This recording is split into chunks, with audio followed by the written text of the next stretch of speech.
परभणीच्या पाथरीमध्ये नगरपरिषद निवडणुकीच्या प्रचारादरम्यान दगडफेक झालेली आहे। दगडफेकीच्या घटनेमध्ये 22 जण जखमी झाल्याची माहिती आहे। शिंदेंच्या शिवसेनेचे सईद खान आणि काँग्रेसच्या बाबाजानी दुर्राणींचे एकमेकांवर आरोप सुद्धा या प्रकरणावरून सुरू आहेत। ही दगडफेक खान यांनी घडवून आणली, दुर्राणींनी हा आरोप केलाय। तर दुर्राणी यांनी 200 गावगुंडांना घेऊन आमच्या घरावर हल्ला केला असा आरोप सईद खान यांचा आहे। या प्रकरणी मेहराज खान यांच्या फिर्यादीवरून बाबाजानी दुर्राणी यांचे पुत्र तथा नगराध्यक्ष पदाचे उमेदवार जुनेद खान दुर्राणी यांच्यासह 80 ते 90 जणांवर गुन्हा दाखल करण्यात आला।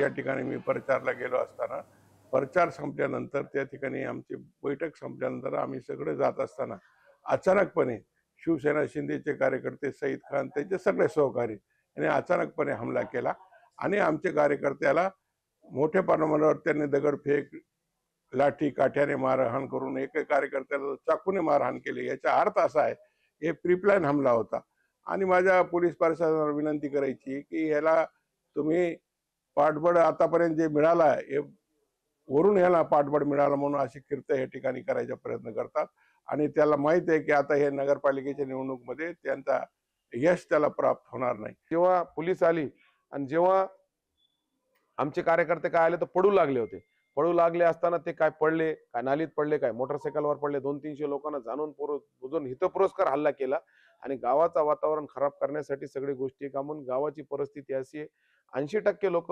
शिवसेनाच्या बाजूने झालेले का म्हणजे डेव्हलपमेंट आम्ही 3 वर्ष केला त्याच्या बाजूने सगळे झालेले। त्याच्यासाठी निवडणूक त्यांच्या पायाखालची जमीन सरकलेली आहे, निवडणूक मधून बाहेर पडलेले ते त्याच्यामुळे सगळं कटस्थानी केलेलं आहे। अनेक निवडणूक मध्ये बाबाजानीने हेच प्रकारचं कटस्थानी करून निवडणूक जिंकलेले, पण आताही ते चालणार नाही। निवडणूक जनताना हातात घेतलेली आहे, त्याच्यामुळे सगळा हितपुरस्कार केलेला आहे।